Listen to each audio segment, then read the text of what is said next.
नमस्कार, मैं पवन अहलावत सीपीजी में आपका स्वागत करता हूँ।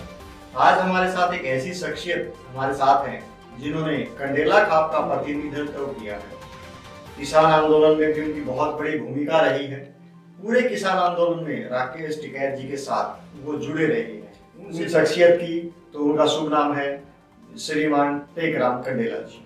तो हम उनसे रूबरू होते हैं टेकराम कंडेला जी से। सर नमस्कार। नमस्कार जी। सर आपका हमारे स्टूडियो में स्वागत है। बहुत बहुत धन्यवाद। सर मेरे सवाल ऐसे ही तीखे होंगे थोड़े से। मैं आपसे केवल ये जानना चाहता हूँ, मैं जानना चाहता हूँ सर कंडेला खाप का क्या योगदान रहा है आंदोलन में? एक साल से अब 26 जनवरी ने 1 नवंबर में किसान आंदोलन को 1 साल हो जाएगा जी। उसमें जब 26 जनवरी ने जो दिल्ली में किसान आंदोलन की जब गाजीपुर बॉर्डर पर उठाने की केंद्र सरकार ने कोशिश की थी, उस समय पर भारत में, क्योंकि उत्तरी भारत में सभी खाप पंचायतें हैं, भारत में किसानों का सबसे पहले अगर गाजीपुर बॉर्डर पर जो वारदात की केंद्र सरकार ने, उसमें सबसे पहले कंडेला खाप के युवाओं ने, क्षत्रिय बिरादरी के लोगों ने रोड को, नेशनल हाईवे को बंद किया। और वो वीडियो चलने से सारे की सारी जो हमारी दूसरी खापें हैं उन्होंने भी इस कदम को देखा, तो उस पर सारा उत्तर प्रदेश के लोग भी वहां पर टिकैत के मकान पर भी हजारों भीड़ जुटी और रात को ही कंडेला खाप के क्षत्रिय बिरादरी के लोग वहां पहुंचे। और उसके बाद राकेश टिकैत ने मुझे टेलीफोन करके रात को ही 11 बजे ये कहा, भैया किसान आंदोलन आपने बचा लिया है, कंडेला खाप का सबसे पहली पंचायत अगर देश की किसान की होगी तो कंडेला में होगी। तो 3 फरवरी को कंडेला में जो किसानों की महापंचायत हुई, इसमें लाखों आदमी जुटे और इतनी भीड़ जुटी कि पहली पंचायत में देश के किसानों का आंदोलन में दोबारा से उठ गया।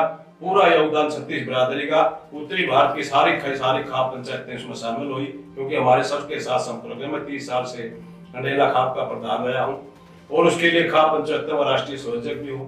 तो मैं सारा बिल्कुल जाता आता रहता हूँ, उसमें हमने पूरा योगदान दिया। जैसे राकेश टिकैत जी के साथ आपके बड़े मधुर संबंध है, आप यूपी में गए और राकेश जी भी 3 तारीख को यहाँ पे आए, बड़ा भव्य, हमने भी देखा था, बड़ा भव्य आपने स्वागत किया। तो आज जब प्रधानमंत्री ने बयान दिया है, भाषण में कहा है कि हम 3 कृषि कानून को वापस ले लेंगे, तो आपका क्या उसमें, मतलब आप क्या कहना चाहोगे? देखियो, ये किसानों की जीत हुई है।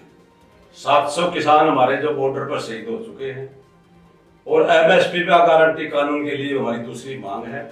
वैसे प्रधानमंत्री ने जो ये कानून वापस लिए, ठीक है बिल्कुल, क्योंकि आदमी इस तरह का जो सोच थी वो बेकार है, देर आए दुरुस्त आए, तो इन्होंने ये कराया, ठीक कर दिया इसलिए। लेकिन अभी तो हमारा जो संयुक्त मोर्चे किसान मोर्चे की मीटिंग होगी, उसमें एमएसपी पे गारंटी कानून की मांग है हमारी।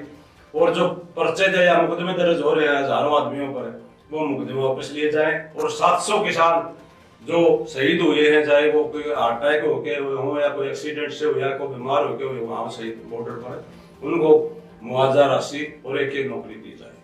तो आपकी अब आंदोलन की ये मुख्य मांगे 4 है, जिनमें से एक के ऊपर तो प्रधानमंत्री ने बयान दे दिया। ये तो बढ़िया करे, ठीक है। तो अभी आप बीजेपी के पक्ष में खड़े होंगे या विपक्ष में खड़े? नहीं, हम तो किसानों के आंदोलन के उसमें रहेंगे।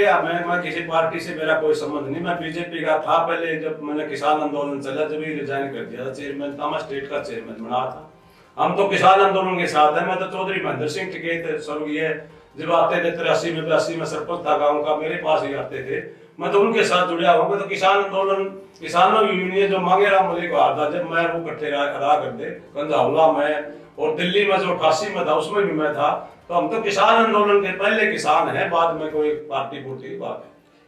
चलिए, ये किसान आंदोलन की हमारी बात थी, तो मैं जानना चाह रहा हूँ कि जो हमारी खापें होती है, कंडेला खाप बहुत बड़ी खाप, अभी कंडेला खाप जो है वो समाज के लिए क्या उदाहरण प्रस्तुत कर रही है? क्या आगे की उनकी प्लानिंग्स हैं? क्या आप लोग क्या समाज सेवा के क्या काम कंडेला खाप में करेंगे, जो युवाओं के लिए रोजगार के संबंध में या विकास के संबंध में आपका क्या एजेंडा है? हमारा एजेंडा खाप पंचायतों का उत्तरी भारत का, क्योंकि राष्ट्रीय संयोजक हूँ, हिंदू मैरिज एक्ट का हम मुद्दा उठाए हुए हैं।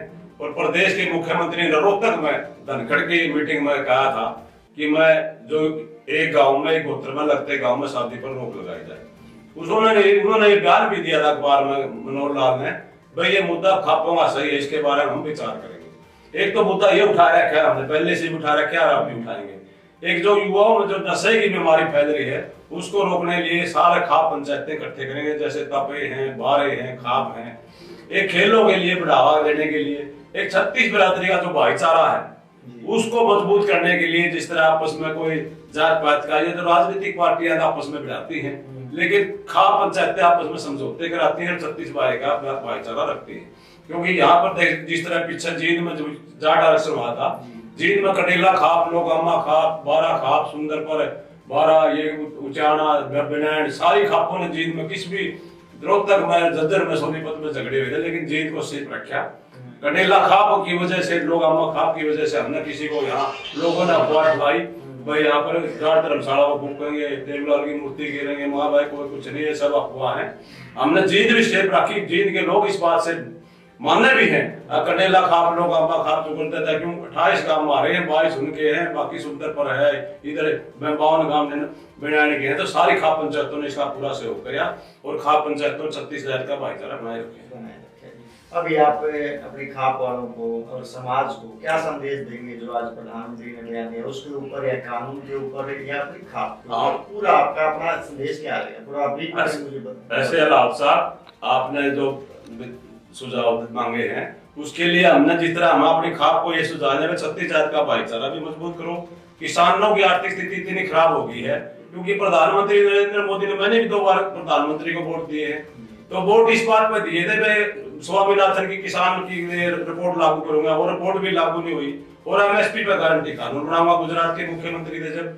तो हम भी प्रधानमंत्री को वोट दे रहे हैं और प्रधानमंत्री हमने कोई किसी पार्टी से नहीं, पिछली सरकारों ने भी किसानों के लिए कुछ नहीं किया, या वैसे वोटा हमारे यहाँ सारे उसमें बेकार है। लेकिन हम तो ये कहते हैं किसान आज इतना दुखी है, किसान के ऊपर कर्जा इतना चढ़ चुका है, किसान आत्महत्या कर रहा है, किसान को भाव नहीं मिल रहा।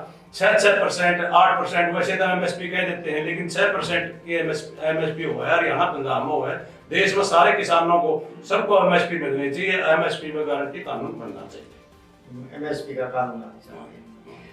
धन्यवाद सर आपका, बहुत बहुत धन्यवाद। ये थे हमारे साथ टेकराम कंडेला जिन्होंने अपनी बात बड़े स्पष्ट तौर पे हम रखी, कृषि कानून को भी लेके रखी, और खापों के बारे में भी इन्होंने बताया कि इनका क्या योगदान रहा है और ये आगे क्या करते रहेंगे। धन्यवाद, जुड़े रहिए हमारे साथ सिटीजन के साथ। धन्यवाद, मैं पवन।